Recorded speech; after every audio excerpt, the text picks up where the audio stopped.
Thursday. Thursday, or Zeus Day, or Jupiter's Day, or Marduk's Day, depending on the times.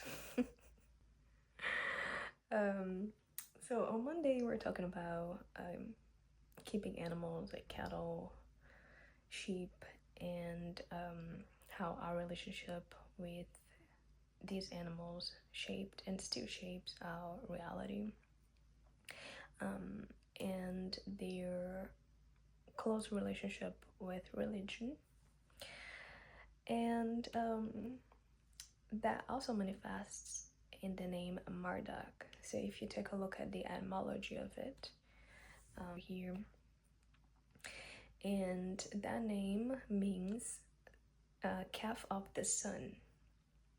So here's another element. The calf is also present in the name of this particular deity, which was a representation of the planet Jupiter in ancient times. Although that word, the Akkadian word for sun, could also mean white or bright, I guess, or silver.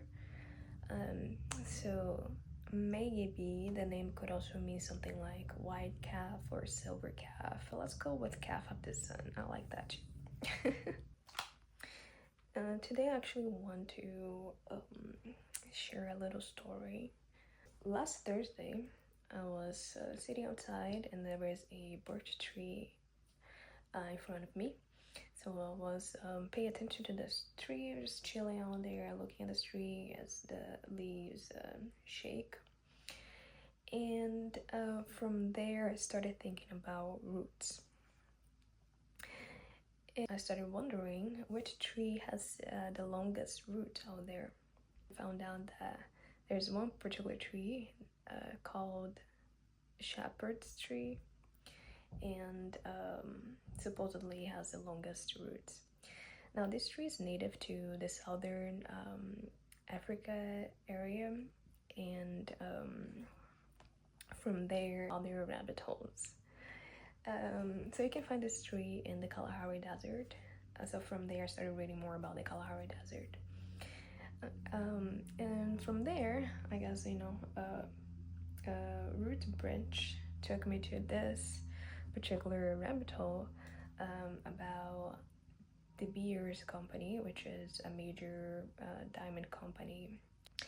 So reading more about the Kalahari, found out that in 1996, the company De Beers tried to remove some of the local tribes from an area in Botswana, so they could mine diamonds.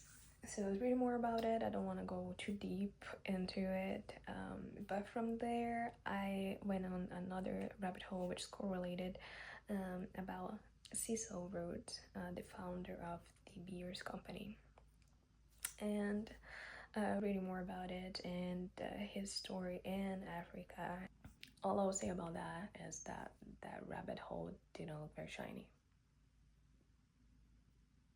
It's I don't want to go too deep with this tree. It's still a Thursday, so let's go back to Zeus. In ancient Greek, Zeus is an irregular noun with various case forms such as dia, di, dios, and zoo.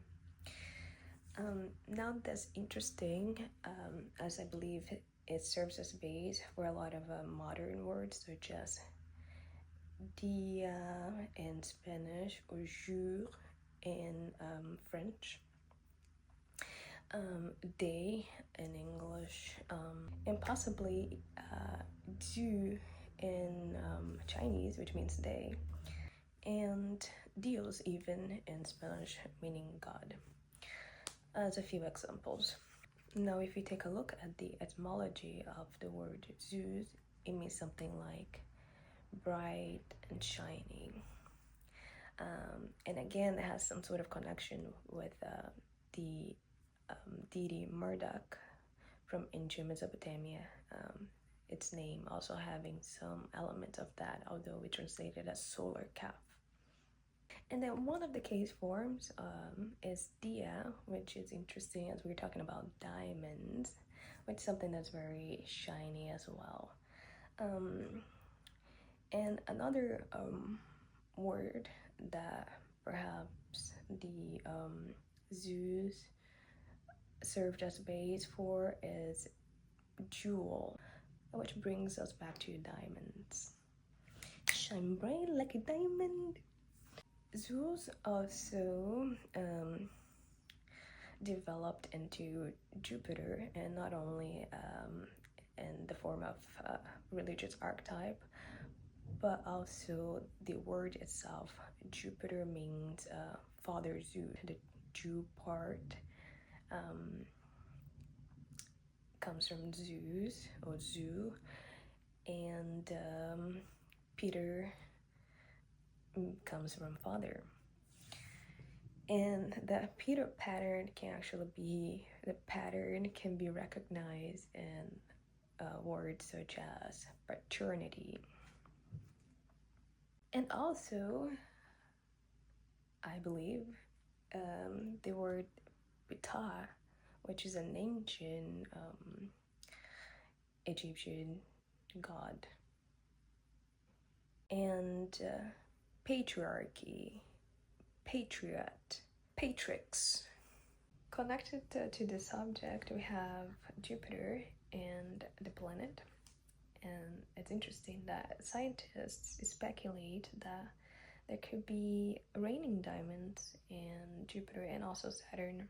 Another interesting thing that correlates with everything we're talking about is that Jupiter starts with the letter J. And the letter J looks like an upside down shepherd's crook. It's something that we were talking about on Monday, and also we're talking about this shepherd's tree. Now, thinking about the longest route brought me to the shepherd's tree, and it being known as shepherd's tree connects with the themes that I had been previously exploring. And to me, it shows the interconnectedness of these patterns that repeat through time, whether they are natural patterns such as diamonds and carbon, which we can explore at some other time, or socially constructed patterns as in the archetypes religiously represented by each day of the week in form of deities. That's it. Shine bright like a diamond.